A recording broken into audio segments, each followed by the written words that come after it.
Chers amis dans le Seigneur, que la paix et la grâce de Dieu soient avec vous. Il n'y a aucun doute, nous connaissons des jours difficiles. Les jours sont mauvais. Et Paul a essayé de prévenir Timothée de la réalité des derniers jours. Paul disait à Timothée que dans les derniers temps, il y aura des jours difficiles, selon 2 Timothée, chapitre 3, versets 1 à 9. Quand Paul parle à Timothée des jours difficiles, le mot grec que Paul a employé pour signifier la difficulté de ces temps-là, c'est le mot kalépos.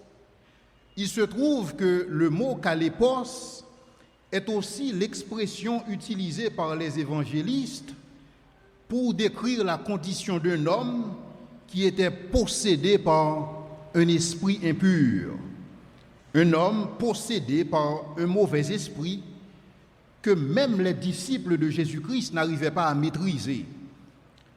Et c'est ainsi que Jésus leur a dit que cet esprit ne peut être maîtrisé que par le jeûne et par la prière. Et l'expression que les évangélistes ont utilisée pour caractériser la condition de cet homme est kalépos, c'est-à-dire dangereux et périlleux. Cet esprit méchant était un danger non seulement pour lui-même, mais aussi un danger pour son environnement. Donc le fait pour Paul d'utiliser cette expression pour marquer la réalité des derniers jours, c'est lourd de signification. Les temps que nous vivons, chers amis, sont difficiles. Les temps que nous vivons sont dangereux et périlleux, et particulièrement pour la foi chrétienne. Je ne suis pas en train de parler du problème de l'insécurité. Je ne suis pas en train de parler de la Covid-19. Mais je suis en train de parler de la foi chrétienne qui subit des attaques à tort et à travers. Et Paul avait vu ces choses de loin.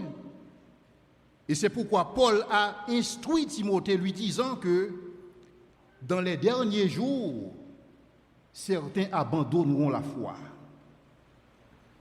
Et Paul parlait dans le même esprit que le Christ qui disait, quand le Fils de l'homme reviendra, quand le Fils de l'homme viendra sur la terre, trouvera-t-il la foi? Pourquoi? Parce que les temps sont périlleux et dangereux. Et Paul allait nous donner quelques exemples. Paul allait nous fournir des indicateurs pour décrire la réalité de ces temps. Paul disait que les hommes seront blasphémateurs, parce que la parole de Dieu serait pervertie par eux.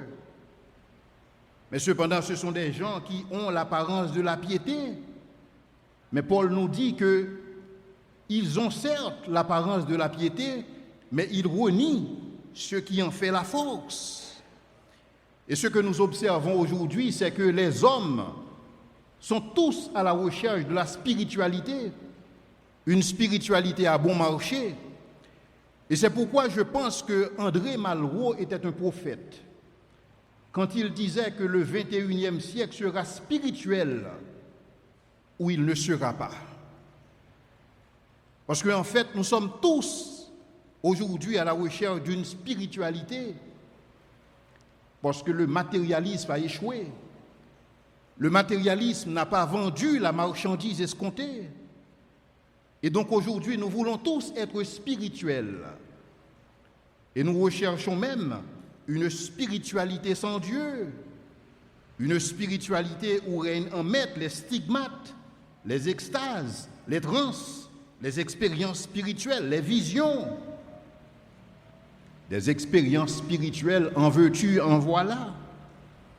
Et Paul nous disait qu'il y a certains d'entre eux qui s'introduisent dans des maisons et qui captivent des femmes, des hommes aussi. qui s'introduisent dans les maisons aujourd'hui par le biais des réseaux sociaux, par la télé, par la radio, et qui captivent des hommes et des femmes chargés de péché.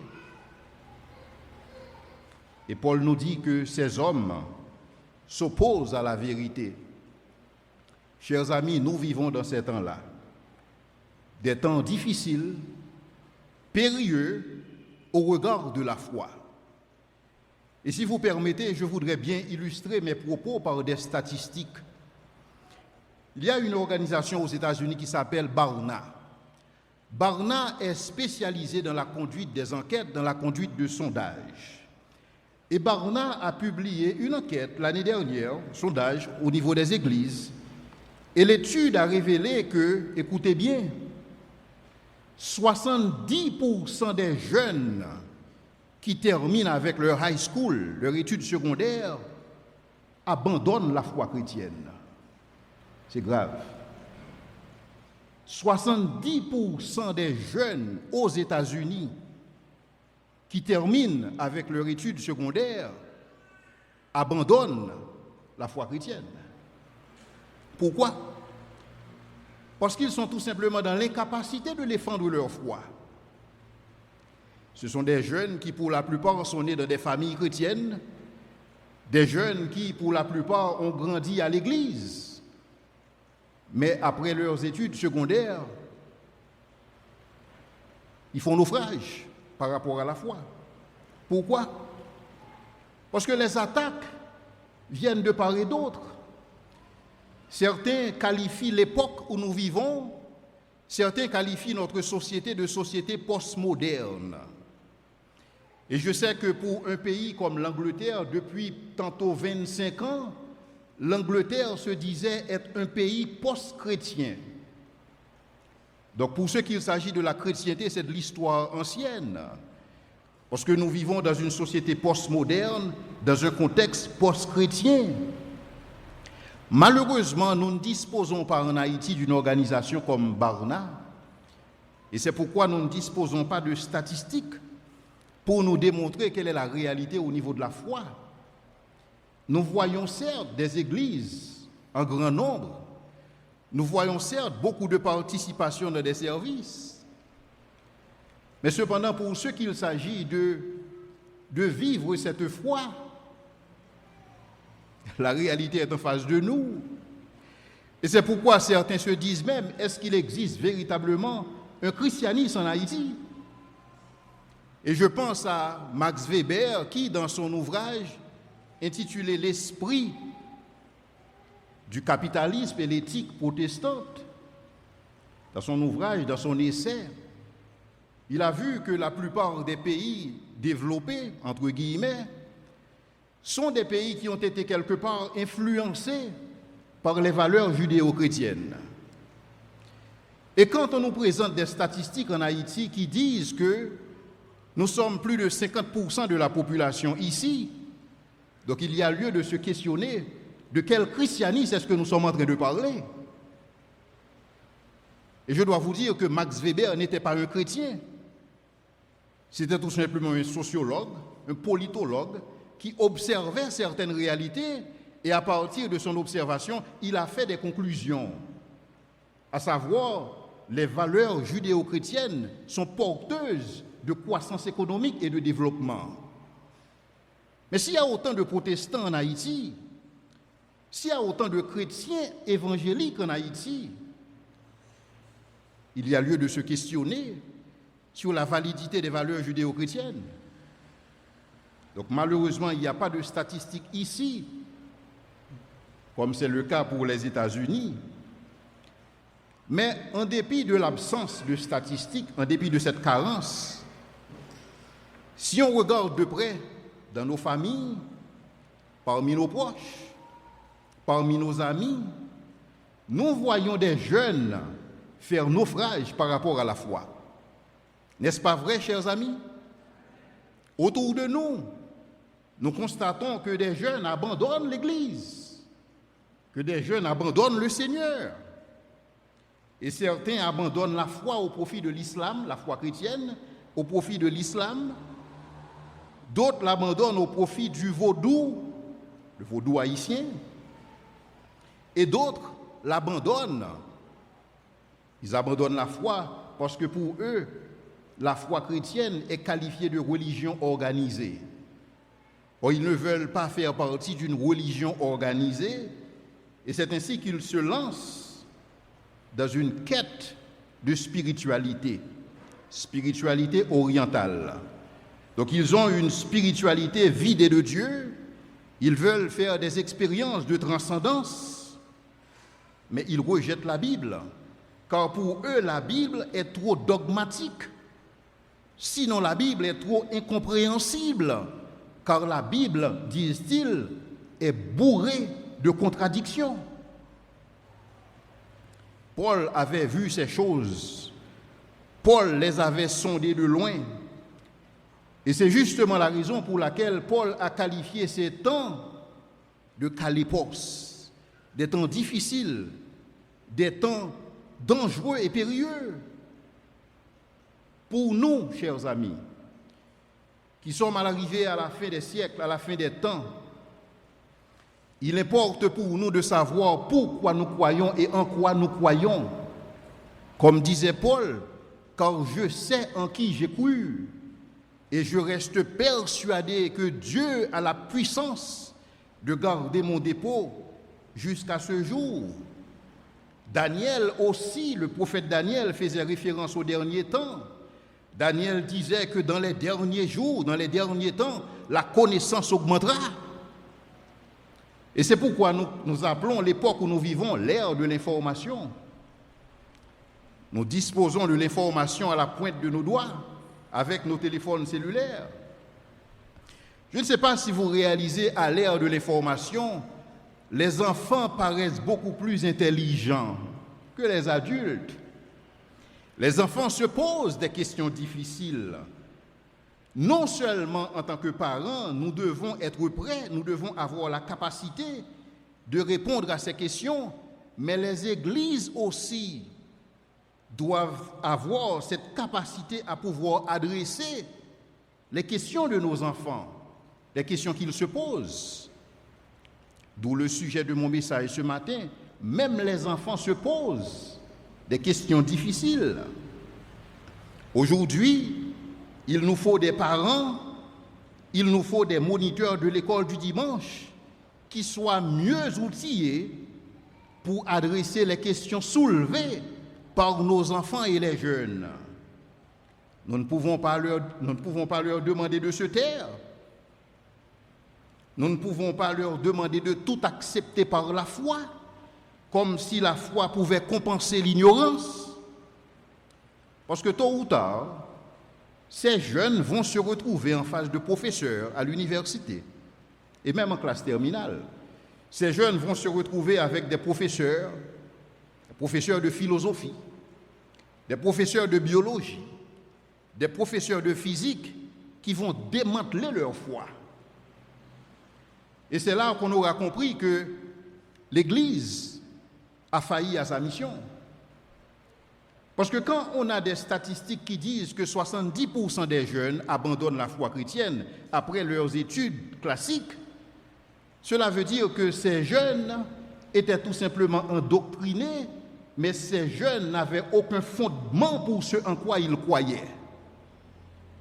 Et chers amis, c'est ce que je constate dans mon expérience en tant qu'apologète. Je constate que beaucoup de ceux qui croient ne savent pas pourquoi ils croient, et beaucoup de ceux qui ne croient pas ne savent pas pourquoi ils ne croient pas. Donc nous sommes tous en train de suivre le courant là où nous amène.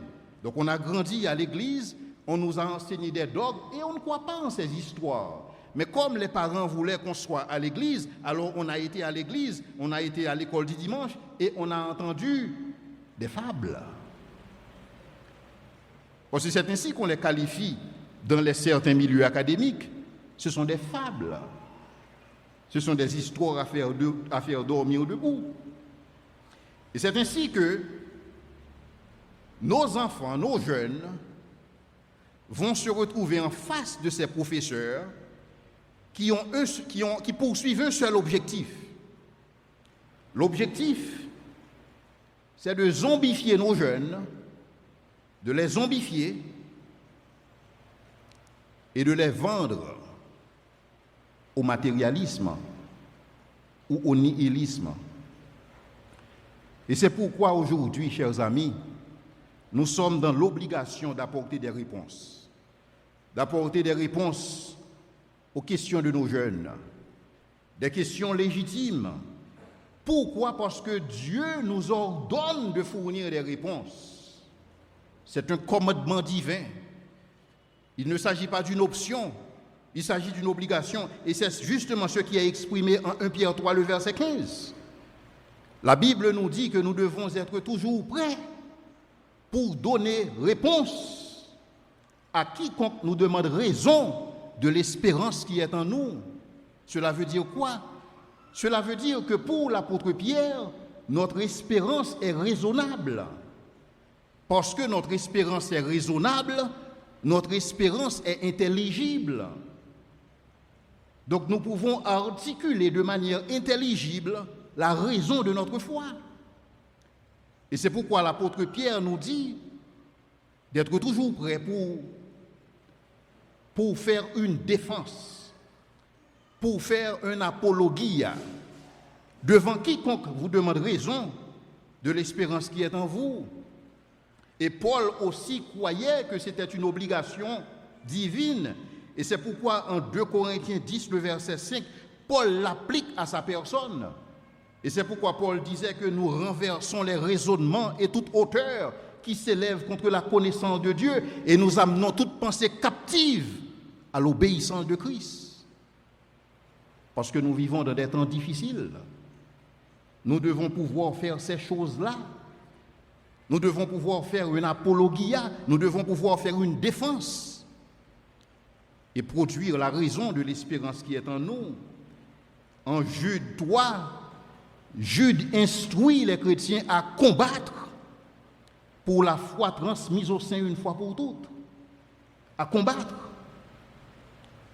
Et en Jude 22, il nous dit qu'il nous faut reprendre ceux qui contestent. En Tite 1er, le verset 9, Paul nous invite à réfuter les contradicteurs, ceux qui contredisent. En 2 Timothée 2, verset 24-25, l'apôtre Paul nous dit il faut redresser les adversaires.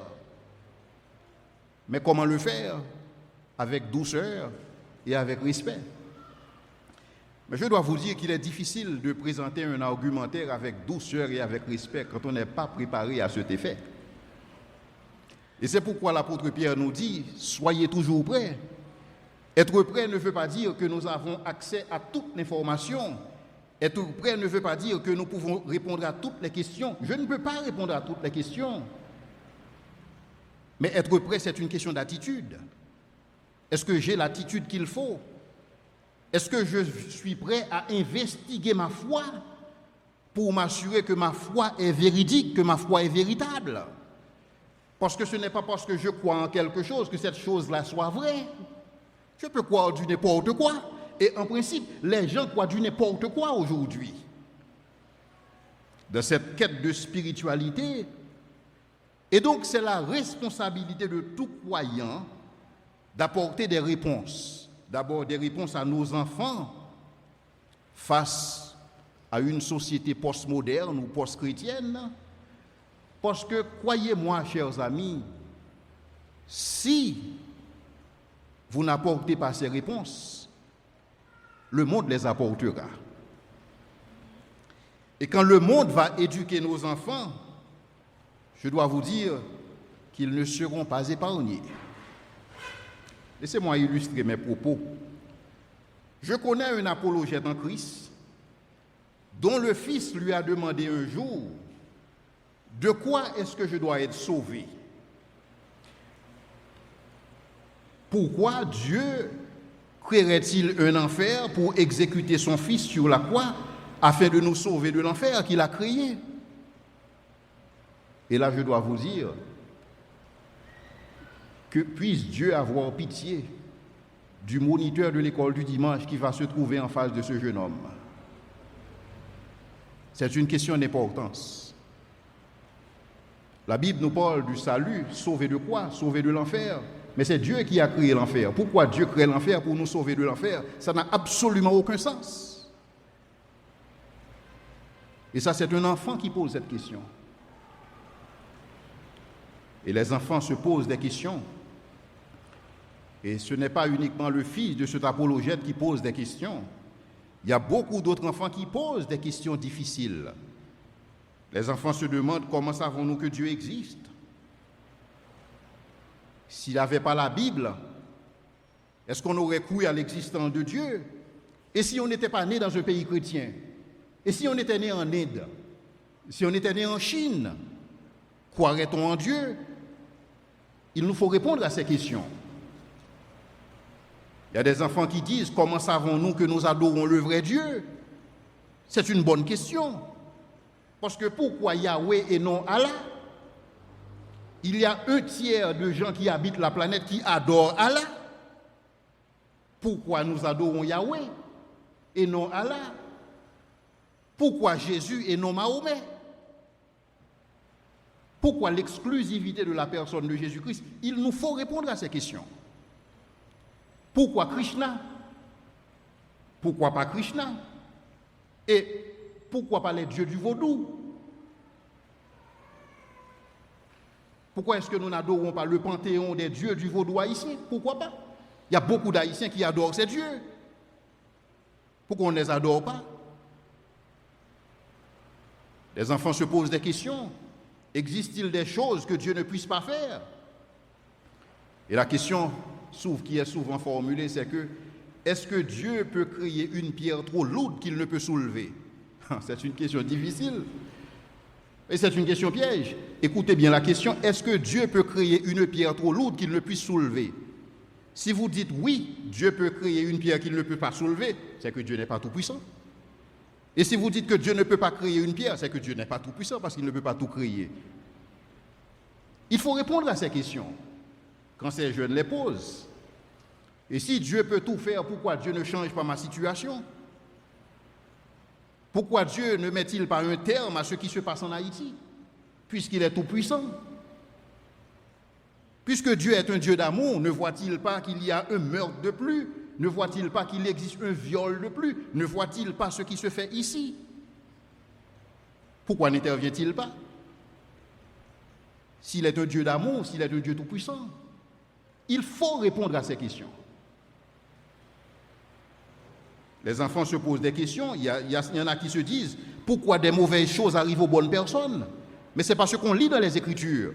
Quand on lit le livre des Proverbes nous instruit à savoir que les mauvaises choses arrivent aux méchants et les bonnes choses arrivent aux bonnes personnes. Est-ce que c'est ce que nous observons dans la réalité? Non, il faut répondre à ces questions à nos enfants. Pourquoi ce qui est dit dans les Écritures, c'est parce qu'on observe dans la réalité. Il faut répondre à ces questions. Pourquoi les justes souffrent-ils autant? Pourquoi ceux qui ne connaissent pas Dieu sont chargés dans le bon point, alors que les justes souffrent? Et la grande question que tout le monde se pose, face au mal, pourquoi moi? Des jeunes se posent aussi des questions sur les vérités, ils se posent des questions sur les visions du monde. Dans une société postmoderne, il est dit qu'on ne peut pas cerner la réalité parce que nous sommes trop situés, nous sommes trop conditionnés à cause de la nature, à cause de la culture, donc nous ne pouvons pas connaître la vérité. Donc comment savons-nous qu'une chose est vraie? Il y a quelques années de cela, il y a quelques scientifiques aux États-Unis qui ont entrepris d'investiguer à savoir est-ce que nous ne vivons pas dans une matrice? Est-ce que la vie que nous vivons n'est pas une simulation informatique? Ils se posent des questions. Est-ce que ce n'est pas vrai? Il y a aussi une bonne partie des gens à travers le monde entier qui sont vendus à l'hindouisme et qui croient que la réalité que nous connaissons, c'est une illusion. La réalité est maya. Est-ce que c'est vrai? Il nous faut répondre à ces questions. Il y a d'autres qui se disent, les autres religions ne peuvent-elles pas être vraies? Il y a tellement de religions à travers le monde entier. Pourquoi c'est le christianisme qui soit vrai? Pourquoi? Est-ce que ce n'est pas de l'arrogance quand nous disons que le christianisme a le monopole de la vérité? faut répondre à ces questions.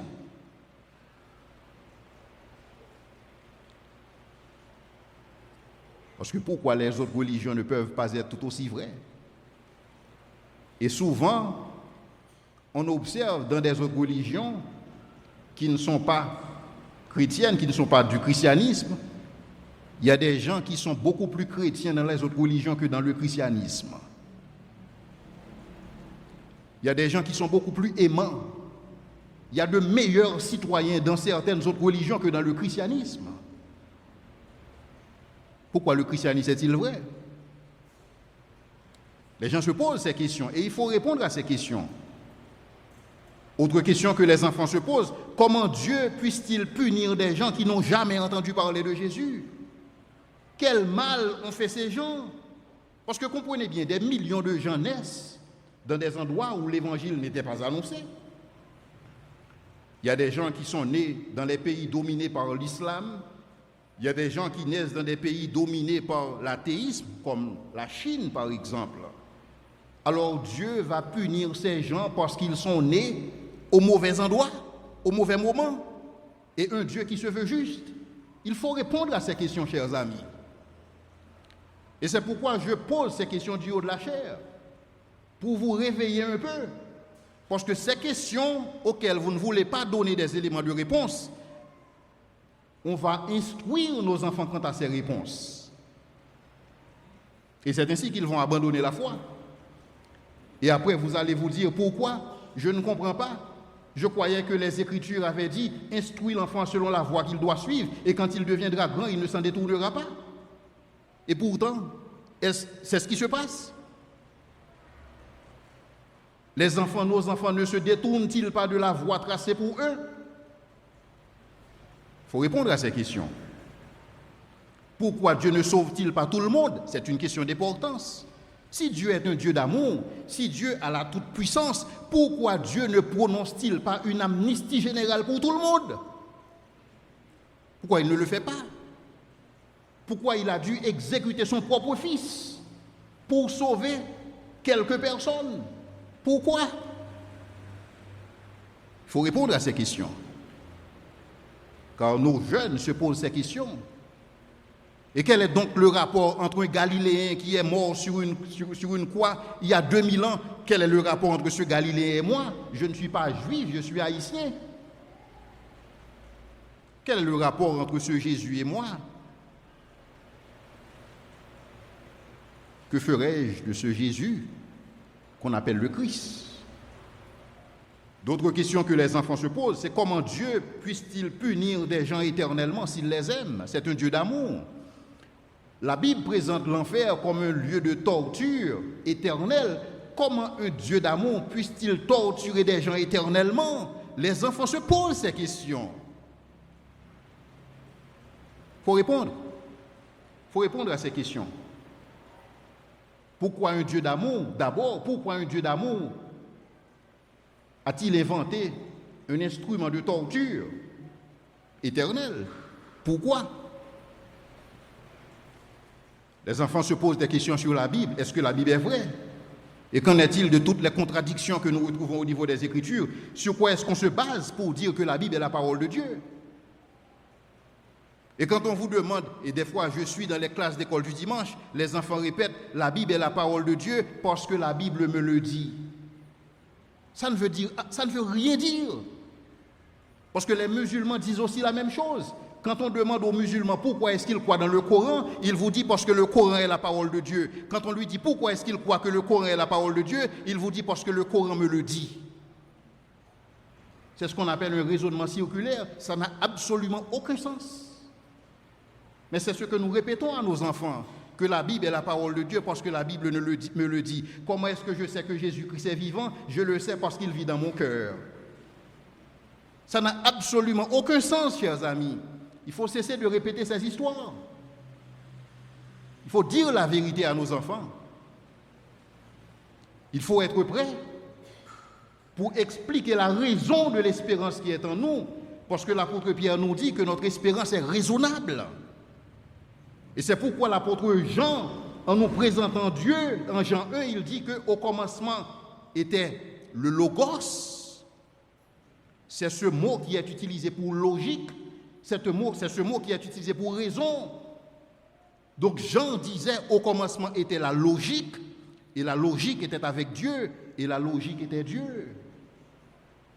Au commencement était la raison était avec Dieu, et la raison était Dieu. Donc Dieu est raisonnable. Et c'est pourquoi il nous a dotés de raison. Mais nous ne voulons pas nous en servir parce que tout est une question de sentir sur le cœur. Ça n'a absolument aucun sens. Et c'est pourquoi nos jeunes abandonnent la foi parce qu'ils ne comprennent pas.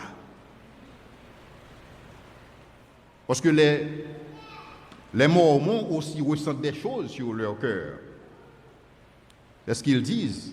Hit in the bosom. Ils ressentent aussi des choses.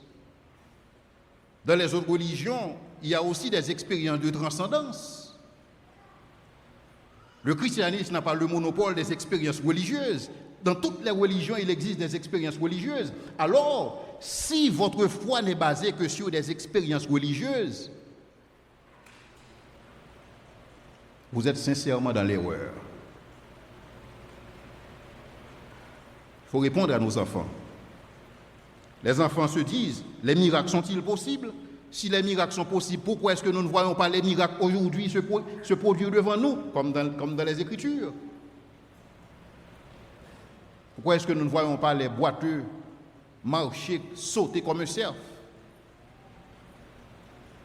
Et même à l'église, il y a beaucoup de gens qui sont paralysés. Il y a beaucoup de gens malades à l'église. Et nous parlons de Dieu qui opère des miracles. Et la science affirme que les lois de la nature sont immuables. Et parce que ces lois sont immuables, ces lois ne sauraient être violées. Et puisqu'un miracle, selon eux, c'est une violation des lois de la nature, dans la mesure où ces lois sont immuables, les miracles n'existent pas. C'est ce qu'on va dire à vos enfants. Qu'est-ce que vous allez répondre? Les enfants se posent des questions. Que se passe-t-il après la mort? Il est dit qu'après la mort, c'est le néant, tout finit après la mort. Qu'est-ce que vous allez dire à un enfant qui vous demande qu'est-ce qui se passe après la mort? Parce que ceux qui l'observent, les morts restent morts, statistiquement parlant, n'est-ce pas? Qu'allez-vous dire à cet enfant qui vous demande qu'est-ce qui se passe après la mort? Vous allez parler de résurrection, mais certains vont vous dire que c'est un mythe, cette histoire de résurrection. Et ce n'est pas pour la première fois qu'on parle de Dieu qui meurt et qui naît. C'est la même chose pour Mithras. C'est la même chose pour Osiris. C'est la même chose pour Isis. C'est la même chose pour Adonis. Les divinités de la Mésopotamie, des mythes, des légendes urbaines. Est-ce que Jésus-Christ ne fait-il pas partie de ces légendes urbaines dont on parle, comme le Père Noël qui n'existe pas? Il faut répondre à ces questions. La Bible nous présente Jésus comme un homme qui est 100% homme et 100% Dieu. Les gens vont vous dire que ce n'est pas du nouveau. Pharaon se présentait aussi comme le représentant du Dieu Ra, et donc Pharaon était un demi-dieu, et César aussi, c'était un demi-dieu, c'est ainsi qu'il se présentait. Donc est-ce que Jésus n'est pas du même acabit que ces hommes-là? Existe-t-il une réelle distinction entre Jésus et ses prétendants? Sur quoi est-ce qu'on se base pour le dire? Et d'autres vont vous dire que si Jésus était Dieu, pourquoi est-ce qu'il a prié? Est-ce que Dieu peut prier? Un Dieu qui prie, il prie qui et pourquoi? Il faut répondre à ces questions, chers amis. Et si l'Église n'est pas en mesure de répondre à ces questions, il y a un problème.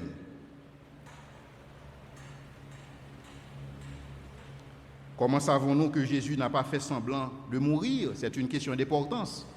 Je vous ai dit tantôt que pour ce qu'il s'agit de l'islam, 1/3 de la planète croit dans l'islam.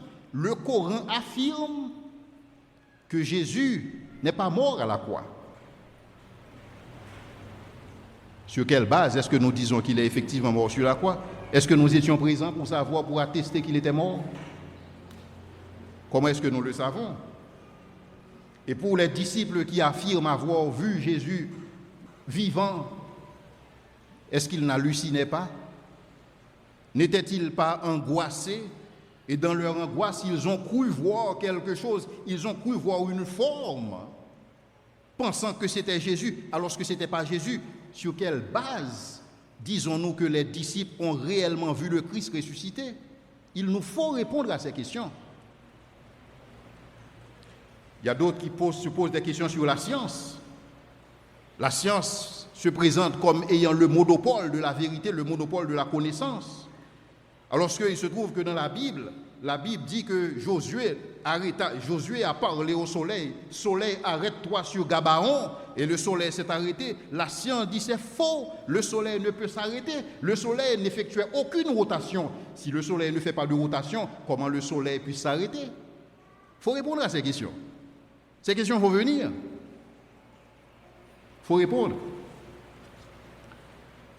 Mon ami m'a dit que nous appelons Dieu tout ce que nous ne pouvons pas encore expliquer, parce que c'était la réalité dans le temps. Quand les gens ne comprenaient pas le phénomène de la vaporisation ou le cycle des eaux qui nous donne la pluie, ils disaient que c'est Dieu qui donne la pluie. Maintenant, grâce à la science, nous connaissons le cycle des eaux, nous connaissons le processus de la vaporisation. Nul besoin de Dieu d'expliquer la pluie. Et nul besoin de Dieu pour expliquer quoi que ce soit. Parce que la science a toutes les réponses. Il faut répondre à ces questions. Comment se fait-il que beaucoup de scientifiques ne croient pas en Dieu? Beaucoup de scientifiques n'y croient pas. C'est comme quand Napoléon Bonaparte a questionné Simon de Laplace pour lui dire où se trouve Dieu dans ton équation. À Simon de Laplace de répondre à Napoléon Bonaparte, « Sir, sire, je n'ai nul besoin de cette hypothèse-là. » Qu'allez-vous dire à vos enfants? Cette hypothèse n'est plus de mise. La science a toutes les réponses, n'est-ce pas? Et si la science démontre quelque chose de faux au niveau des Écritures, et l'Église n'a-t-elle pas condamné Galiléo Galilei quand il disait que la terre tourne autour du soleil? L'Église ne l'a-t-il pas condamné? Et en sortant du tribunal, il a dit, et pourtant, elle tourne. Qu'allez-vous dire à vos enfants? Et chers amis, cette liste de questions que je vous ai présentée, ce n'est pas une liste exhaustive. Il y a beaucoup de questions que les jeunes se posent. Et si, en tant qu'Église, nous n'arrivons pas à articuler des réponses intelligibles à ces questions, il faut s'attendre que nos enfants abandonnent la foi. Donc nous avons une responsabilité. Et c'est pourquoi l'apôtre Pierre nous dit, 1 Pierre 3,15, soyez toujours prêts à produire une défense de l'espérance qui est en vous, devant quiconque vous demande raison de l'espérance qui est en vous. C'est notre responsabilité à nous. Et c'est pourquoi Paul disait, nous renversons les raisonnements et toute hauteur qui s'élève contre la connaissance de Dieu et nous amenons toute pensée captive à l'obéissance de Christ. Nous avons aujourd'hui cette responsabilité. Donc nous devons adresser ces questions. Et je dois vous dire que chaque siècle, chaque génération vient avec son lot d'objections, les unes plus provocantes que d'autres. Donc nous devons être prêts. D'où la raison pour laquelle j'ai produit cet ouvrage, Objections rejetées, où ces questions sont adressées. Mon objectif, c'est de vous fournir les outils nécessaires afin de combattre pour la foi transmise au sein une fois pour toutes. Et je prie que, non seulement que vous fassiez l'acquisition de ce livre pour vous, mais aussi pour vos proches, pour vos amis, pour vos enfants. Je prie que vous étudiez cet ouvrage. Beaucoup de questions sont formulées et beaucoup de réponses sont aussi fournies. Donc je prie qu'à travers la lecture de cet ouvrage, non seulement que vous procuriez cet ouvrage, mais que vous lisiez aussi cet ouvrage. Et qu'en lisant, que ce qui est dit dans Genèse se produise en vous, que la lumière soit. Et je voudrais conclure mes propos avec Paul qui disait en 2 Corinthiens 4, le verset 6, « Car Dieu qui a dit, la lumière brillera du sein des ténèbres, a fait briller la lumière dans nos cœurs pour faire resplendir la connaissance de la gloire de Dieu sur la face de Christ. » Que le Seigneur vous bénisse. Amen.